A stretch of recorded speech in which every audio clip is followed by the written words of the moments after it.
Assalamualaikum warahmatullahi wabarakatuh. Halo semuanya, perkenalkan saya Nanda Yutia Pratiwi, Program Studi Pendidikan Sosiologi Universitas Hamzanwadi. Pada kesempatan kali ini, saya akan menjelaskan salah satu teori dari tokoh sosiologi, yaitu Erving Goffman, dengan judul teorinya Di Balik Panggung Sandiwara Kehidupan. Pertama-tama, saya akan menjelaskan biografi singkat dari Erving Goffman. Jadi, Erving Goffman lahir di Mannville, Alberta, Kanada pada tanggal 11 Juni 1922. Ia pernah meraih gelar sebagai Bachelor of Arts atau BA, meraih gelar sebagai Master of Arts tahun 1953 dan juga gelar sebagai Filosofi Doctor pada tahun 1953 dan masih banyak lagi. Erving Goffman meninggal pada tahun 1982 setelah sempat menjabat sebagai presiden dari American Sociology Association dari tahun 1981 sampai tahun 1982.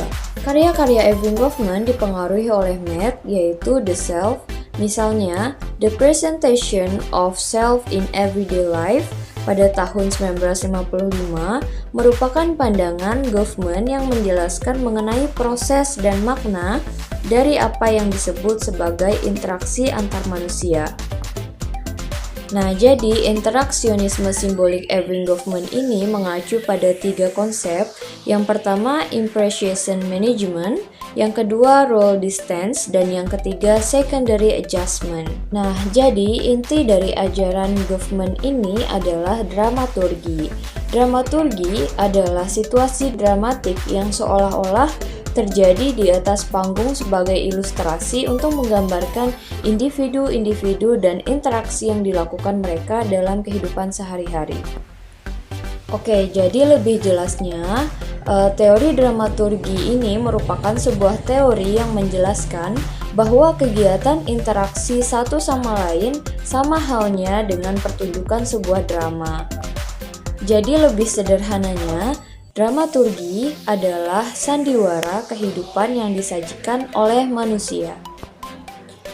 Jadi, dalam konsep dramaturgi Goffman, ada 2 istilah utama yang digunakan. Yang pertama yaitu front stage atau panggung depan, dan yang kedua ada backstage atau panggung belakang.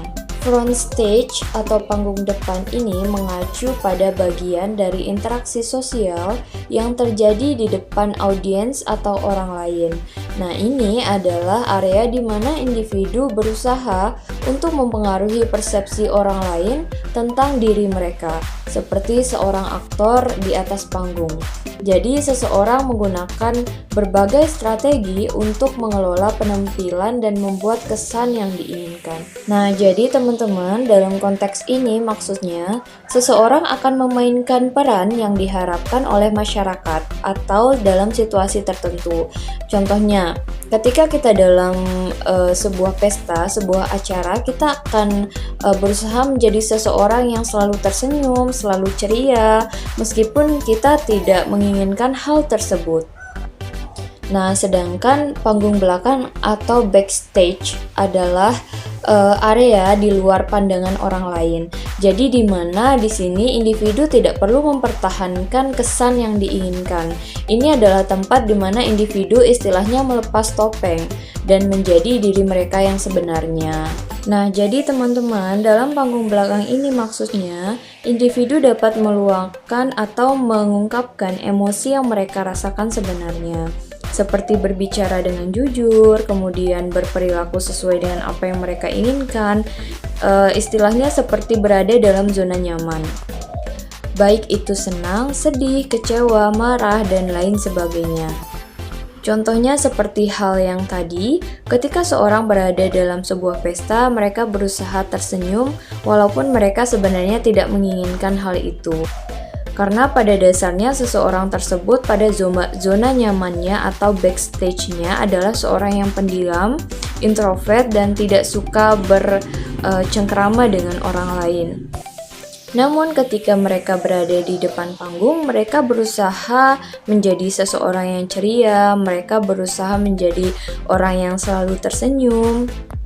Padahal aslinya dia adalah seseorang yang pendiam dan introvert tadi. Jadi teman-teman, fokus pendekatan teori dramaturgi ini adalah bukan apa yang orang lakukan, bukan apa yang ingin mereka lakukan, atau apa dan mengapa mereka melakukannya, namun melainkan bagaimana mereka melakukannya. Itu dia tadi penjelasan dari saya sedikit tentang teori dramaturgi dari Erving Goffman. Kurang lebihnya mohon maaf dan terima kasih. Sekian, saya Nanda Yutia Pratiwi. Wassalamualaikum warahmatullahi wabarakatuh.